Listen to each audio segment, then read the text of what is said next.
The 19th of June 2025 अव्यक्त कृष्ण का विशेष मुरली सार।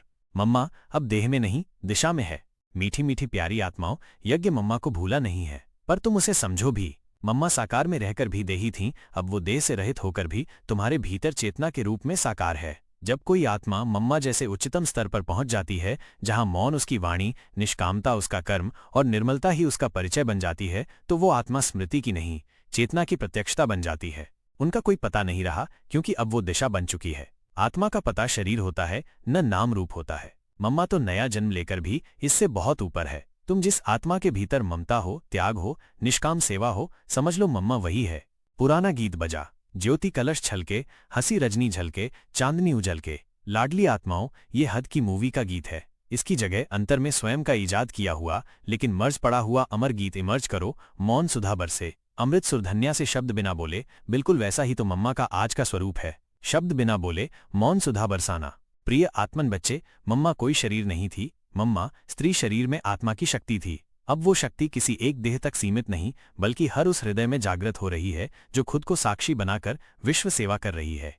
आज कई संस्थाएं कहती हैं, मम्मा यहाँ आई, वहां आई, मेरे यहाँ है, मैं हूं। यज्ञ माता बन गई हैं और किसी को यज्ञ पिता बनाकर बैठ गई है। जरा सोचो तो, अगर मम्मा साकार में होती तो क्या आज भी वो बाहर भटकती रहती? नहीं ने। मम्मा जब देहधारी थीं, तब भी वो मन, वाणी और संकल्प में सूक्ष्म थी। उनके अंदर द्वैत नहीं था, मेरा था न तेरा, केवल शिव था। तो यदि ऐसी आत्मा वापस किसी देह में आती भी, तो वो कोई सामान्य उपस्थिति नहीं होगी। वह किसी भी प्रकार के प्रचार, प्रतिस्पर्धा या स्वयं को घोषित करने वाली स्थिति में नहीं हो सकती। जब वो शरीर में थी, तब भी सूक्ष्म बुद्धि थी, तो क्या अंतिम जन्म में उनकी बुद्धि मोटी हो जाएगी? ये संभव ही नहीं है। मम्मा की पहचान ही थी साक्षी, निर्मोही, निस्वार्थ, सहज तपस्विनी। ऐसी आत्मा का तो बुद्धि का दर्पण इतना स्वच्छ हो जाता है कि वो देह धारण करने की अवस्था में भी देही अभाव को नहीं छूती। तो जो उस समय जब ज्ञान प्रारंभिक अवस्था में था, तब देह में भी देही भाव में रही, क्या अब जीते जी देह से मुक्त होकर फिर से देही के मोहजाल में फंसे? ये तो उसकी गरिमा का अपमान होगा। पर मम्मा कहीं आई नहीं, वो तो अंदर बैठ गई है। जो बाहर भटकता है वो उसका साक्षी भाव नहीं, जो भीतर उतरता है उसी को मम्मा की मौन दृष्टि मिलती है।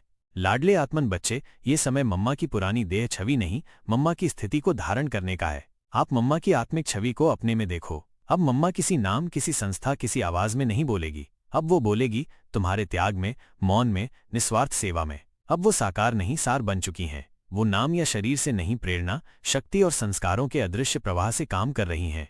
सोने जैसी आत्माओं, मम्मा अब प्रत्यक्ष नहीं पर प्रज्ञा है, जो तुम्हें सही समय पर सही संकल्प दे, जो तुम्हें मौन में थामे, जो तुम्हारे अंदर से बोले। आज का मुरली सार। मम्मा अब देह में नहीं, दिशा में है। वो अब नाम से नहीं, गुणों से पहचानी जाती है। जो मम्मा को बाहर ढूंढता है, वो उसे खो देता है। जो अपने भीतर की सच्चाई को शुद्ध करता है, वही मम्मा की झलक पाता है। अब मम्मा को कोई ध्वनि से नहीं बुलाएगा, अब वो मौन से बोलेगी। ड्रामा अनुसार आज का अभ्यास। आज मम्मा की तरह बैठो। कोई शब्द नहीं, कोई इच्छा नहीं, सिर्फ मौन, ममता और सहज प्रकाश। जैसे कोई सागर स्थिर होकर तुम्हें निहार रहा हो, वैसे ही खुद को अनुभव करो। मौन दृष्टि संग मम्मा की मातृवाणी में तुम्हारे लिए यही आज का वरदान है। मातृत्व को धारण करो, ममता को सीमाओं से मुक्त करो और बन जाओ मम्मा की आज की प्रतिमा। अच्छा शिव शांति।